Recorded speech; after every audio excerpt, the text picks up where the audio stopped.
अस्सलाम वालेकुम dear students. तो आज हम सेकेंड ईयर ऑर्गेनिक के नेक्स्ट चैप्टर अल्कोहल, फिनोल और ईथर को डिस्कस करेंगे। लेकिन मैं शुरू से ही कह दूं कि ये लेक्चर और इसके बाद 2-3 लेक्चर सिर्फ और सिर्फ अल्कोहल पे होंगे, उसके बाद फिनोल और फिर ईथर के बारे में हम डिस्कस करेंगे। तो फर्स्ट पॉइंट जो इनके बारे में ये आता है कि अल्कोहल, फिनोल और ईथर तीनों के तीनों आप लोग के पास डिराइवेटिव होते हैं। किस चीज़ के? वाटर के।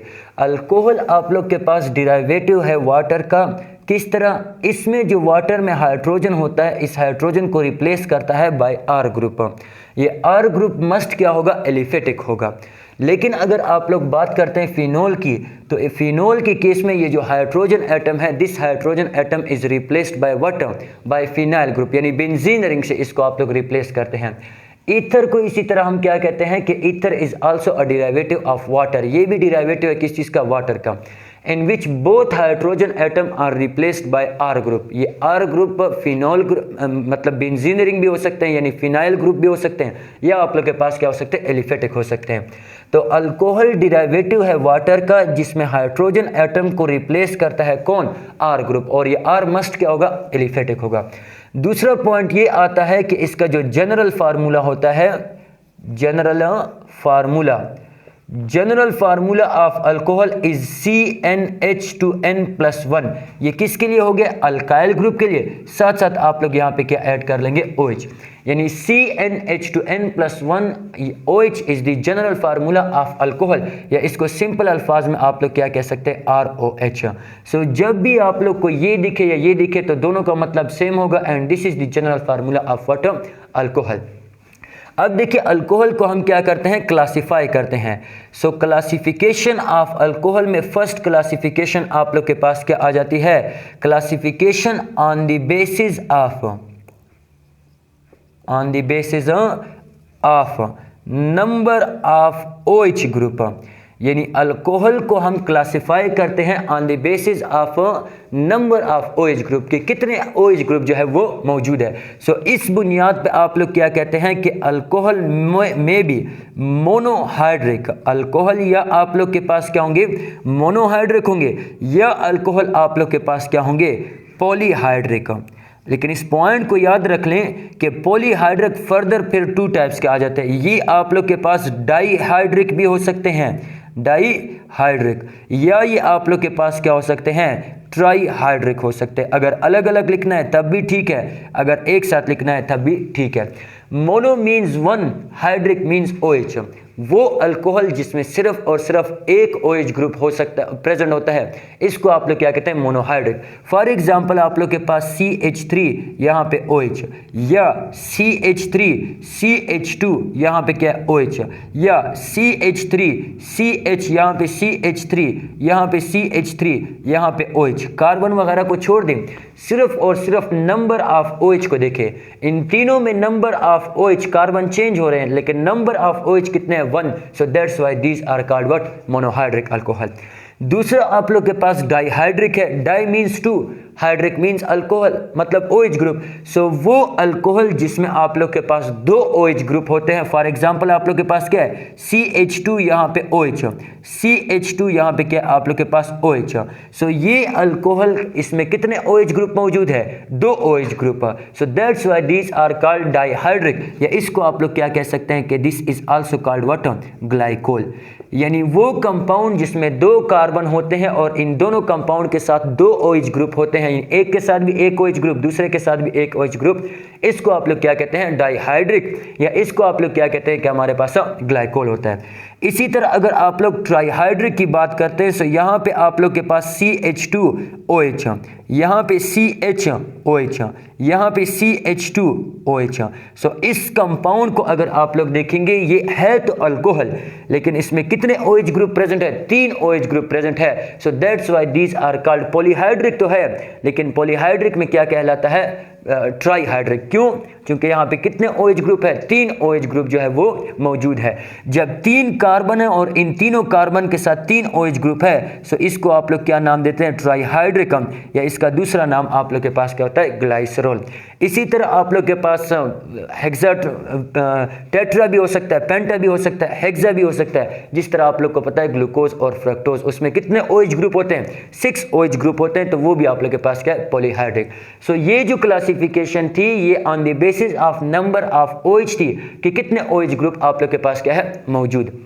सेकंड क्लासिफिकेशन जो है, classification on the basis of classification on the basis of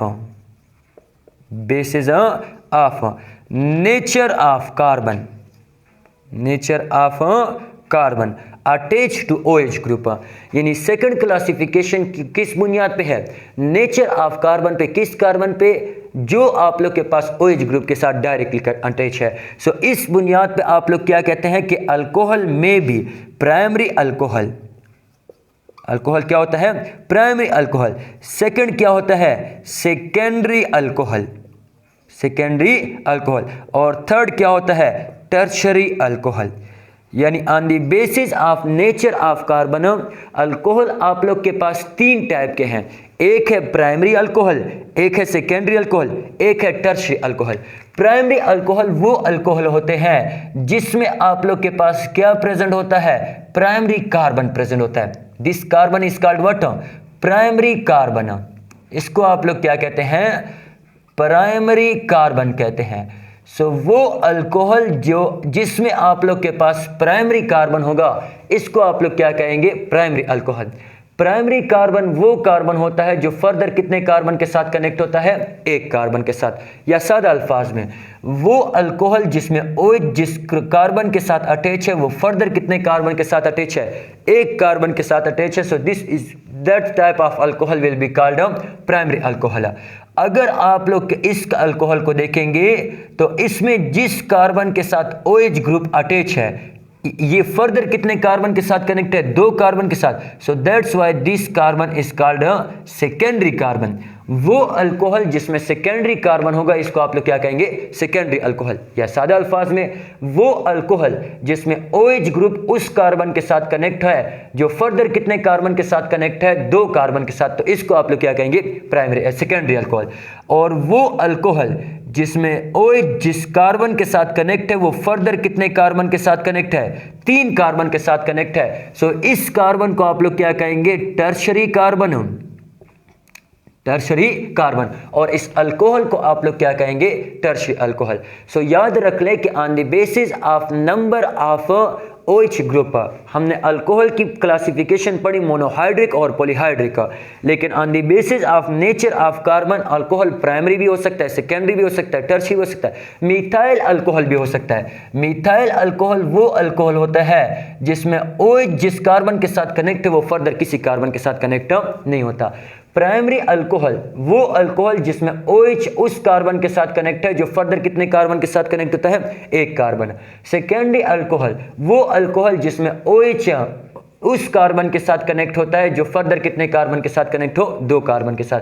tertiary alcohol वो अल्कोहल जिसमें OH उस कार्बन के साथ कनेक्ट होता है जो फर्दर कितने कार्बन के साथ कनेक्ट हो? 3 कार्बन के साथ। सो इसको आप लोग क्या कहेंगे? Tertiary alcohol. इसी तरह देखिए अल्कोहल को हम एक और तरीके से भी क्लासिफाई करते हैं, और ये जो है आपके बुक में नहीं है, ये आपकी बुक की एक्सप्लेनेशन नहीं है, लेकिन सीखने की चीज़ है। On the basis of position of OH group, आप लोग खुद लिख लें। ये जो थर्ड क्लासिफिकेशन है ये क्या है? On the basis of position of OH group. So इस बुनियाद पे अल्कोहल हमारे पास 2 टाइप के होते हैं। एक को आप लोग क्या कहते हैं? Allylic alcohol, allylic alcohol. और सेकंड टाइप आप लोग के पास क्या होता है? डायनेलिक अल्कोहल, डायनेलिक अल्कोहल। एलेलिक अल्कोहल वो अल्कोहल जिसमें OH उस कार्बन के साथ कनेक्ट हो जो sp3 हो और ये sp3 कार्बन नेक्स्ट हो किस चीज़ के, sp2 के। फॉर एग्जांपल यहाँ पे CH2 डबल बॉन्ड CH, यहाँ पे CH2, यहाँ पे आप लोग के पास OH। अगर आप लोग इस कार्बन की हाइब्रिडाइजेशन देखते हैं तो ये sp3 है, और अगर आप इस कार्बन की हाइब्रिडाइजेशन देखते हैं तो ये क्या है, sp2। सिंपली इस कंसेप्ट को याद रख लें कि ऑर्गेनिक केमिस्ट्री में, ये सिर्फ और सिर्फ ऑर्गेनिक केमिस्ट्री में जब कार्बन कार्बन डबल बॉन्ड होगा तो हाइब्रिडाइजेशन क्या होगी, sp2। कार्बन कार्बन सिंगल, मतलब जहां भी सिंगल बॉन्ड आप लोग को नजर आए तो ये आप लोग के पास क्या कहलाएगा, sp3 हाइब्रिडाइजेशन। तो ये जो OH ग्रुप है ये sp3 हाइब्रिडाइज्ड कार्बन के साथ कनेक्ट है, लेकिन ये sp3 हाइब्रिडाइज्ड कार्बन नेक्स्ट है to sp2 hybridized carbon. So such type of alcohol is called what, allylic alcohol. जबकि डायनेलिक अल्कोहल वो टाइप ऑफ अल्कोहल है जिसमें OH ग्रुप डायरेक्टली उस कार्बन के साथ कनेक्ट होता है जो क्या होता है, sp2 hybridized. So on the basis of position of OH group के OH किस कार्बन के साथ अटैच है, sp3 कार्बन के साथ अटैच है या sp2 कार्बन के साथ। लेकिन याद रख ले कि ये जो sp3 कार्बन है ये एडजेसेंट होगा या नेक्स्ट होगा टू sp2 हाइब्रिडाइज्ड कार्बन। सो वो अल्कोहल जिसमें OH sp3 कार्बन के साथ कनेक्ट है, जो एडजेसेंट है या जो नेक्स्ट है to sp2 carbon, such type of alcohol is called allylic alcohol. लेकिन डायनेलिक अल्कोहल वो अल्कोहल होते हैं जिसमें जो OH ग्रुप जिस कार्बन के साथ कनेक्ट है वो फर्दर कितने कार्बन के साथ, मतलब जिसमें OH ग्रुप डायरेक्टली किसके साथ कनेक्ट है, sp2 हाइब्रिडाइज्ड कार्बन के साथ। This type of alcohol will be called what, dienelic alcohol. इसके बाद देखिए हम डिस्कस करते हैं फिजिकल प्रॉपर्टीज को। फिजिकल प्रॉपर्टीज ऑफ अल्कोहल को, तो ये इंपॉर्टेंट चीज़ है। अक्सर औकात हम इसको क्या कर देते हैं, छोड़ देते हैं कि ये चीज़ इंपॉर्टेंट नहीं है। फिजिकल प्रॉपर्टी आसान है तो इससे कोई भी क्वेश्चन नहीं आता, नहीं, फिजिकल प्रॉपर्टी इंतहाई इंपॉर्टेंट है। क्यों? क्योंकि अक्सर औकात इससे क्वेश्चन जो है वो पूछा जाता है। तो याद रख लें कि जो लोअर अल्कोहल है, लोअर अल्कोहल, ये आप लोग के पास क्या होते हैं, लोअर अल्कोहल आप लोग के पास क्या है, आर कलरलेस। लोअर अल्कोहल आप लोग के पास क्या है, आर कलरलेस लिक्विड। यानी अल्कोहल जो है ये आप लोग के पास क्या होते हैं, कलरलेस लिक्विड होते हैं। लेकिन आप लोग अगर आप लोग देखें इनके स्मेल को, अगर आप लोग अल्कोहल के स्मेल को देखेंगे सो दे हैव स्वीट स्मेल। यानी अगर आप लोग फिजिकल स्टेट की बात करते हैं सो लोअर अल्कोहल जो होते हैं, लोअर अल्कोहल आप लोग के पास किस स्टेट में होते हैं, लोअर अल्कोहल आप लोग के पास लिक्विड स्टेट में होते हैं, लेकिन ये कलरलेस। और इस पॉइंट को भी याद रख लें कि एट एसटीपी पे C1 से लेकर C12 तक का ये आप लोग के पास क्या होते हैं, कलरलेस में होते हैं। ये एप्पल बुक सीरीज का पॉइंट है, उसमें क्लियर कट ये लिखा हुआ है। दूसरा पॉइंट कि अल्कोहल की जो स्मेल होती है ये आप लोग के पास स्वीट स्मेल होती है। लेकिन ये पॉइंट भी अपने साथ याद रख लें कि अल्कोहल क्या होते हैं, टॉक्सिक होते हैं। सबसे मतलब यहाँ पे ज्यादा जो होता है वो मिथानॉल होता है। इसीलिए जब आप लोग लेबॉर्ट्री वगैरह में काम करते हैं तो मिथानॉल को यूज नहीं करते, क्योंकि वो ब्लाइंडनेस भी काज करता है और उसके नुकसानात भी होते हैं। बेशक गूगल पे आप लोग सर्च भी कर सकते हैं। और दूसरा पॉइंट ये कि आप लोग लेबॉर्ट्री में जो यूज करते हैं वो क्या होता है, इथानॉल होता है। क्यों? क्योंकि वो लेस टॉक्सिक होता है compare to that of methanol. दूसरा पॉइंट, अगर आप लोग सॉल्युबिलिटी की बात करते हैं, सॉल्युबिलिटी, तो अल्कोहल आप लोग के पास क्या है, पोलर है। अल्कोहल क्या है, polar. So alcohol is soluble. Alcohol आप लोग के पास सॉल्युबल होता है किस चीज में, इन वाटर में। यानी अगर आप लोगों से पूछा जाए कि अल्कोहल किस में सॉल्युबल होता है, सो आप लोगों ने ये कहना है कि अल्कोहल पोलर मॉलिक्यूल है। अल्कोहल सॉल्युबल होता है किस चीज में, पोलर सॉल्वेंट में, जो आप लोग के पास क्या होता है, वाटर। अगर आप लोगों से पूछा जाए कि विच वन ऑफ द फॉलोइंग, अभी ये इंपॉर्टेंट पॉइंट क्या है, इंपॉर्टेंट है, विच one of the following is more soluble in water, कौन सा ज्यादा सॉल्युबल है, मिथानॉल, इथानॉल, प्रोपेनॉल या ब्यूटानॉल। तो इस पॉइंट को याद रख लें कि अल्कोहल में दो पार्ट होते हैं। ये वाला पार्ट क्या कहलाता है, हाइड्रोफिलिक, और ये वाला पार्ट क्या कहलाता है, hydrophobic. Hydrophobic means water repeller. Hydrophilic means water को अट्रैक्ट करने वाला। तो इस पॉइंट को याद रख लें कि जितना आप लोग R ग्रुप को इंक्रीज करेंगे उतना हाइड्रोफोबिक पार्ट क्या होगा, इंक्रीज होगा। जितना हाइड्रोफोबिक पार्ट इंक्रीज होगा उतना सॉल्युबिलिटी क्या होगी, डिक्रीज। तो अगर आप लोग सॉल्युबिलिटी को देखते हैं तो CH3OH मोर सॉल्युबल है किस चीज से, CH3CH2 यहां पे OH, CH3CH2 जिसको आप लोग इथेनॉल कहते हैं, ये मोर सॉल्युबल है CH3CH2 यहां पे आप लोग के पास क्या OH, प्रोपेनॉल से। इसी तरह प्रोपेनॉल मोर सॉल्युबल होगा किस चीज से, ब्यूटानॉल से। सो जितना आप लोग नंबर ऑफ कार्बन को इंक्रीज करेंगे उतना आप लोग के पास सॉल्युबिलिटी क्या होती जाएगी, डिक्रीज होती जाएगी। क्यों? क्योंकि हाइड्रोफोबिक पार्ट को आप लोग क्या कर रहे हैं, इंक्रीज कर रहे हैं। तो हाइड्रोफिलिक पार्ट डिक्रीज होता जाएगा जिसकी वजह से सॉल्युबिलिटी क्या होती जाएगी, कम होती जाएगी। सॉल्युबिलिटी के लिए ये याद रख लें कि कब एक सॉल्यूट सॉल्युबल होगा सॉल्वेंट में। तो इसके लिए याद रख ले कि जब आप लोग के पास सॉल्यूट सॉल्वेंट इंटरेक्शन, ये जब आप लोग के पास ग्रेटर हो सॉल्यूट से एंड सॉल्वेंट से। सो इस केस में सॉल्यूट क्या होगा, सॉल्युबल होगा किस चीज में, सॉल्वेंट में। लेकिन अगर आप लोग के पास सॉल्यूट इंटरेक्शन या सॉल्वेंट इंटरेक्शन ग्रेटर है सॉल्यूट सॉल्वेंट से, सो इन दिस केस आप लोग के पास ये सॉल्युबल नहीं होगा। तो अगर आप लोग अल्कोहल को देखें तो ये आप लोग के पास एक अल्कोहल मॉलिक्यूल, अगर आप लोग दूसरे अल्कोहल को देखें सो ये दोनों आपस में क्या कर सकते हैं, हाइड्रोजन बॉन्ड बना सकते हैं। So these are what solute, that's why this interaction is called what, solute interaction. इसी तरह अगर आप लोग वाटर को देखें सो वाटर भी आप लोग के पास क्या है, पोलर मॉलिक्यूल, ये दूसरे वाटर के साथ क्या कर सकता है, हाइड्रोजन बॉन्ड बना सकता है। So that's type of interaction is called what, solvent interaction. लेकिन जब आप लोग अल्कोहल को वाटर में डिसॉल्व करते हैं तो आप लोग के पास सॉल्यूट और सॉल्वेंट के दरमियान क्या हो जाती है, इंटरेक्शन आ जाती है, जिसको आप लोग क्या कहते हैं, सॉल्यूट सॉल्वेंट इंटरेक्शन। तो कब एक सॉल्यूट सॉल्वेंट में सॉल्युबल होगा, जब आप लोग के पास सॉल्यूट इंटरेक्शन और सॉल्वेंट इंटरेक्शन से ग्रेटर हो क्या, solute solvent interaction. So in this case solute will be soluble. So solubility के लिए क्या है कि सॉल्यूट सॉल्वेंट इंटरेक्शन ये आप लोग के पास ग्रेटर होनी चाहिए किस चीज से, सॉल्यूट इंटरेक्शन से और सॉल्वेंट इंटरेक्शन से। ऑलरेडी मैंने यहां पे लिखवाया हुआ है।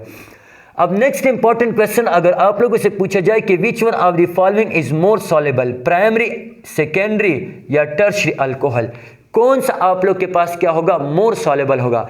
सो इस पॉइंट को याद रख लें कि जो सॉल्युबिलिटी है वो आप लोग के पास टर्शियरी की ज्यादा होगी किस चीज से, सेकेंडरी की ज्यादा होगी किस चीज से, प्राइमरी से। क्यों? क्योंकि अगर आप लोग टर्शियरी अल्कोहल को देखेंगे सो यहां पे इसके दरमियान जो हाइड्रोजन बॉन्ड होता है वो इतना ज्यादा स्ट्रांग नहीं होता। लेकिन अगर आप लोग प्राइमरी को देखेंगे तो प्राइमरी एक सॉल्यूट मॉलिक्यूल और दूसरे सॉल्यूट मॉलिक्यूल के दरमियान जो हाइड्रोजन बॉन्ड होता है वो क्या होता है, स्ट्रांग होता है। सो जितना ज्यादा हाइड्रोजन बॉन्ड स्ट्रांग होगा सॉल्यूट के दरमियान उतनी आप लोग के पास क्या होगी, सॉल्युबिलिटी कम होगी। सो दैट्स व्हाई आप लोग क्या कहते हैं कि टर्शियरी मोर सॉल्युबल है किस चीज से, सेकेंडरी मोर सॉल्युबल है किस चीज से, प्राइमरी से। तो दो पॉइंट याद रखने कि कौन सा आप लोग के पास मोर सॉल्युबल होगा, जब हाइड्रोफोबिक पार्ट इंक्रीज होगा सॉल्युबिलिटी डिक्रीज होगी, जब आप लोग प्राइमरी से जाते हैं टर्शियरी की तरफ तो सॉल्युबिलिटी क्या होती जाएगी, इंक्रीज। क्यों? क्योंकि इस केस में ये सॉल्यूट एक मिथानॉल यानी प्राइमरी अल्कोहल दूसरे प्राइमरी अल्कोहल मॉलिक्यूल के दरमियान जो इंटरेक्शन है वो इंटरेक्शन क्या होगी, स्ट्रांग होगी। तो solute interaction strong, solvent interaction क्या होगी, कम होगी। दैट्स व्हाई आप लोग के पास ये क्या होगा, मोर सॉल्युबल। इसी तरह अगर आप लोग बॉइलिंग पॉइंट की बात करते हैं सो इस पॉइंट को याद रख लें कि boiling point is directly proportional to what, number of carbon.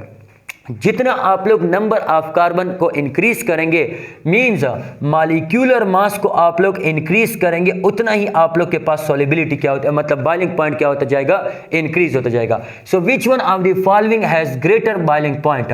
एक में आप लोग के पास ब्यूटानॉल का बॉइलिंग पॉइंट ग्रेटर होगा किस चीज से, प्रोपेनॉल से। प्रोपेनॉल का बॉइलिंग पॉइंट ग्रेटर होगा इथेनॉल से। इथानॉल का ग्रेटर होगा किस चीज़ से? मीथानॉल से। क्यों? क्योंकि इसमें नंबर ऑफ कार्बन ज़्यादा है, इसमें नंबर ऑफ कार्बन क्या है? कम। और हम ये पढ़ रहे हैं कि बॉइलिंग पॉइंट डायरेक्टली प्रोपोर्शनल किस चीज़ के? नंबर ऑफ कार्बन के। दूसरा पॉइंट ये याद रख लें कि boiling point is inversely proportional to number of branches. जितना आप लोग के पास ब्रांचेज ज़्यादा होंगी उतना सरफेस एरिया क्या होगा? कम। मैं क्या कह रहा हूं? जितना ब्रांचेस ज्यादा उतना सरफेस एरिया कम, जितना सरफेस एरिया कम उतना बॉइलिंग पॉइंट क्या होगा? कम। सो इस पॉइंट को याद रख ले कि एन का बॉइलिंग पॉइंट ज्यादा होगा किस चीज से? आइसो से। आइसो का ज्यादा होगा किस चीज से? न्यू से। क्यों? क्योंकि न्यू में ब्रांचेस क्या है? ज्यादा, एन में ब्रांचेस क्या है? कम। तो ब्रांचेस जितनी कम उतना सरफेस एरिया ज्यादा, ब्रांचेस जितनी ज्यादा उतना सरफेस एरिया क्या होगा? कम होगा। नेक्स्ट पॉइंट ये भी याद रख लें कि अगर पूछा जाए कि प्राइमरी, सेकेंडरी और टर्शियरी अल्कोहल में किसका बॉइलिंग पॉइंट ज्यादा है, सो याद रख लें कि प्राइमरी का बॉइलिंग पॉइंट ज्यादा है सेकेंडरी से, सेकेंडरी का बॉइलिंग पॉइंट ज्यादा है टर्शियरी से। क्यों? क्योंकि अभी हमने कहा कि इसमें जो हाइड्रोजन बॉन्ड होता है वो स्ट्रांग होता है, यहाँ पे हाइड्रोफोबिक पार्ट कम होता है, यहाँ पे हाइड्रोफोबिक पार्ट ज्यादा, तो जिसकी वजह से हाइड्रोजन बॉन्ड मॉलिक्यूल के दरमियान क्या होगा? वीक होगा। सो दैट्स वाई जब हाइड्रोजन बॉन्ड स्ट्रांग तो आप लोग क्या कहेंगे कि हमारे पास बॉइलिंग पॉइंट ज्यादा होता जाएगा। अब पूरी ऑर्गेनिक केमिस्ट्री के अगर आप लोग बॉइलिंग पॉइंट को देखते हैं तो सबसे ज्यादा जो हमारे पास बॉइलिंग पॉइंट होता है वो किसका होता है? कार्बोक्सिलिक एसिड का। यानी पूरी ऑर्गेनिक केमिस्ट्री में सबसे ज्यादा जो बॉइलिंग पॉइंट हमारे पास होता है वो किसका होता है? कार्बोक्सिलिक एसिड का होता है। कार्बोक्सिलिक एसिड के बाद बारी आती है किस चीज की? अल्कोहल की। यानी कार्बोक्सिलिक एसिड, कार्बोक्सिलिक एसिड के बाद बारी आती है अल्कोहल की। अल्कोहल के बाद बारी आती है अमीन्स की, या जिसको आप लोग क्या कहते हैं? एमाइंस कहते हैं। इसी तरह अमीन्स या एमाइंस के बाद बारी आती है कीटोन की। कीटोन के बाद बारी आती है आप लोग के पास एल्डिहाइड की। एल्डिहाइड के बाद बारी आती है आप लोग के पास व्हाट? अल्काइल हैलाइड की। एल्डिहाइड के बाद बारी आती है बिल्कुल अल्काइल हैलाइड की। Alkyl halide. अल्काइल हैलाइड के बाद बारी आती है अल्काइन की। अल्काइन के बाद बारी आती है अल्केन की, और अल्केन के बाद बारी आती है किस चीज़ की? अल्कीन की। तो इन सब में सबसे कम बॉइलिंग पॉइंट किसका होगा? ये आप लोग के पास किस चीज़ का ऑर्डर आ रहा है? बॉइलिंग पॉइंट का। सो रिमेंबर दिस पॉइंट कि कार्बोक्सिलिक एसिड का बॉइलिंग पॉइंट ज़्यादा होगा अल्कोहल से, अल्कोहल का अमीन से, अमीन्स का कीटोन से, कीटोन का आप लोग के पास ज़्यादा होगा एल्डिहाइड से, एल्डिहाइड का ज़्यादा होगा अल्काइल हैलाइड से, अल्काइल हैलाइड का ज़्यादा होगा अल्काइन से, अल्केन का ज़्यादा होगा किस चीज़ से? अल्कीन से। तो ये आप लोग के पास क्या थी? फिजिकल प्रॉपर्टी थी। उम्मीद है कि आप लोग को समझ आई होगी। नेक्स्ट लेक्चर में हम एसिडिक नेचर के बारे में पढ़ेंगे। तो आज के लिए इतना काफ़ी, मुझे इजाज़त दीजिए। अल्लाह हाफिज़।